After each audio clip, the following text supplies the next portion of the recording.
Walang naniniwala sa'yo. Hindi mo kailangan ang opinyon ng ibang tao. Ang kailangan mo lang ay yung actual data sa mga ginagawa mo.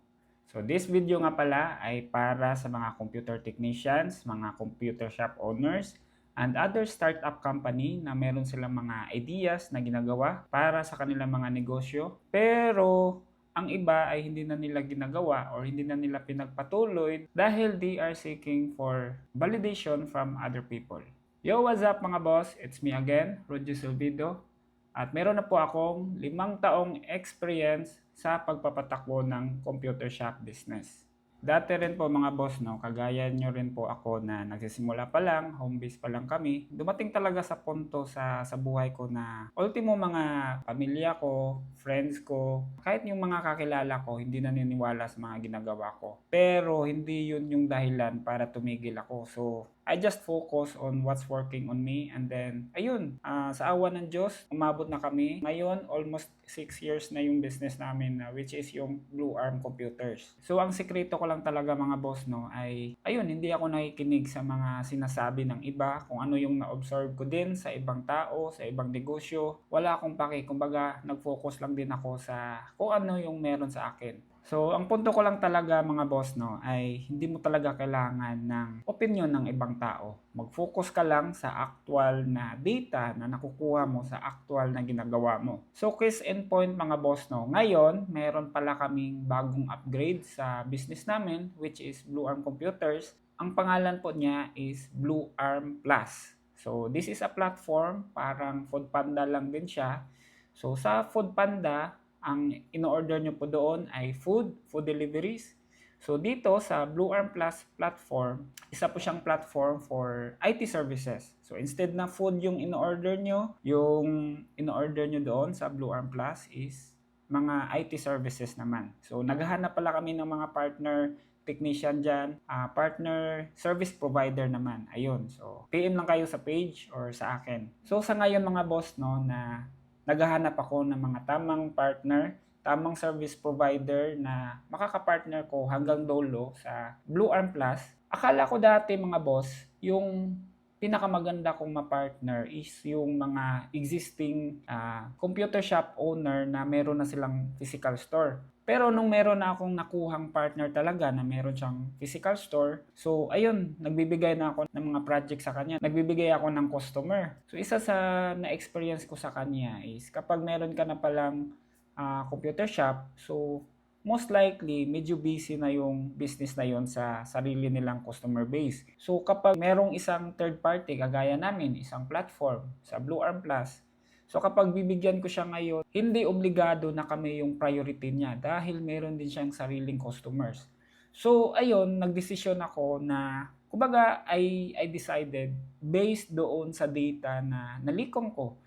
Siguro na-try ko siya mga 4 to 5 times na yun nga gusto ko makipag-partner ng mga malalaking shop. But then at the end of the day, for now hindi pa siya pwede. Pero in the future, kaya natin niyang ilaban. So based doon sa data, nakita ko na for now at the stage of our current platform which is Blue Arm Plus, mas maganda at mas mainam na makipag-partner kami sa mga computer technician na nag-home service na.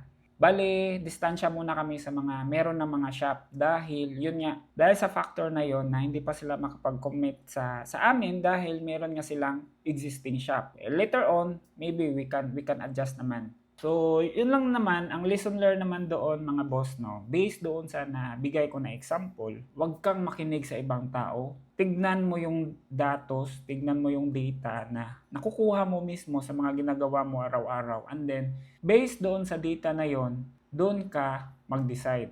So, kumbaga gawin mong gabay yung mga data na yan para sa mga future mong decisions. Kasi mga boss, maraming tao dyan, maraming mga negosyante, maraming mga computer shop owner na meron na silang nasimulan pero itinigil nila dahil hindi man lang nila na-feel na merong nagsusupport sa kanila. So, ayun lang, sayang yung sayang yung sagot kasi andun na yung sagot eh. Kumbaga, pwede ka naman maghanap ng inspiration, pwede ka maghanap ng data from your customers, from your suppliers, from your partners. Ayun, tanungin mo lang sila ng tanungin. And then, if meron ka ng mga tao ngayon, All you have to do is to ask them.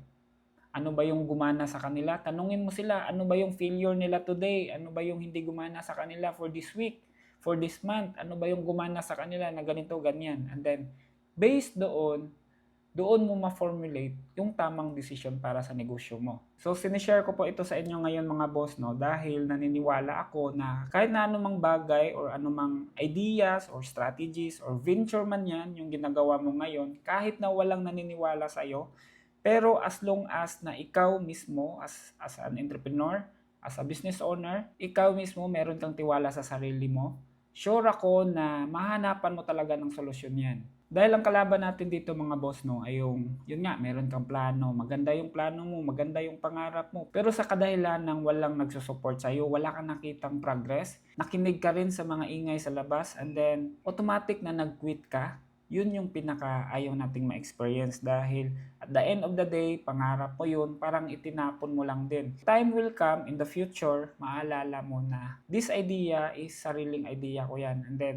ayaw ko yung maranasan mo na, kumbaga, meron kang regret dahil hindi mo itinuloy. So, andyan ka na, tapusin mo yan, and then, sure ako na mahanapan mo yan ng paraan kung paano mo yan mapausad, paano mo yan mapa-improve, at paano mo yan mahanapan ng paraan para maging successful ka dyan. So ayun lang mga boss, no, huwag ka makinig sa mga ingay-ingay sa labas, huwag ka makinig sa mga nakikita mo sa mga competitors mo, from other people. Mag-focus ka lang sa sarili mong business, mag-focus ka lang sa sariling data na nakukuha mo sa actual na ginagawa mo ngayon. Dahil sure ako in the future meron din niyang pupuntahan. So kung ngayon mga boss, no, kung wala pang sumusuporta talaga sa'yo, huwag kang mawala ng pag-asa. Ituloy mo lang yan boss dahil yung resulta mo mismo sa mga ginagawa mo ngayon, yan na mismo ang magsasabi para sa ibang tao. So, ayun lang mga boss, sana meron kayong natutunan for this video. And then, invite ko pala kayo, no, if isa kayong computer technician or computer shop owner. Naghahanap po ako ng mga partners nationwide sa bago naming platform ngayon, which is Blue Arm Plus. So, pwede kayong mag-message sa akin or mag-message kayo sa Facebook page natin. And then, if gusto nyo po ng ganitong klaseng content, pwede po kayong mag-comment sa baba kung ano yung gusto nyong i-topic natin in the future. Ayun lang. And always remember mga boss to always work smarter, not just harder. Takits mga boss! Bye-bye!